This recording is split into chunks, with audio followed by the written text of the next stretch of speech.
And so it's a little scary. You don't quite know. That's a little bit with this one too. You're searching for her. But sometimes you know exactly. Oh, you read it. You know exactly what you would do. You can do it in your sleep. And some, they're just a little bit more mysterious, and that's exciting too.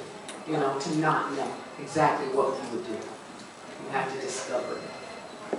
I look for things that a lot of times allow me to explore aspects of myself that I deny and don't get in touch with all the time. So it allows me to kind of do it outside my natural self, and I can take a risk and allow myself to feel something that I don't normally allow myself to feel, or I can be unfiltered in a sort of way that I can't be in my life because people print and blog what I say.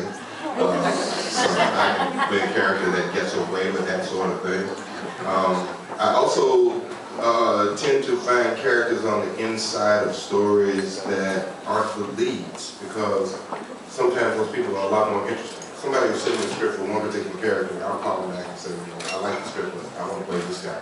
Well, we were thinking of the lead. We weren't thinking of going that way. What the hell is that way? That means black or what? Then I can back them up in a corner, so I can't race them. And then they'll go, oh, well, no, we didn't mean that. So why can't I put the character?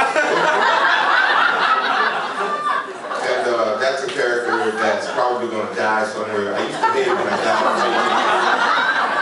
But now I read the characters, I'll read and I'll let them kill me on page 20, because that means anybody in the script can die. I get tired of watching stuff where I see somebody, oh, he did it because he's more famous than the rest of them.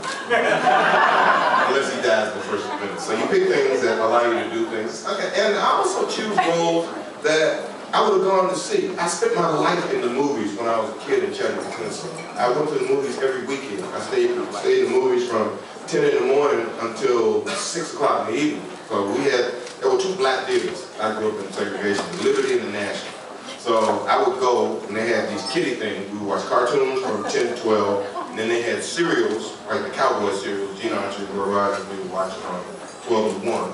And then the double feature horror movie would come on. We could watch Frankenstein, Wolfman, or something.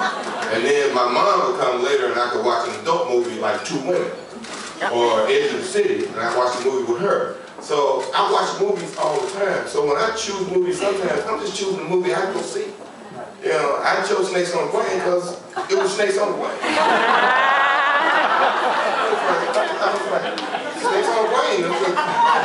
My friend was directing it, and Ronnie Yu at first, so I called Ronnie and said, Ronnie, you're directing Snakes on the Plane? He was like, yes. I was like, is it Snakes on the Plane? Yeah, it's Snakes on the Plane, so I want to be in it. Yes.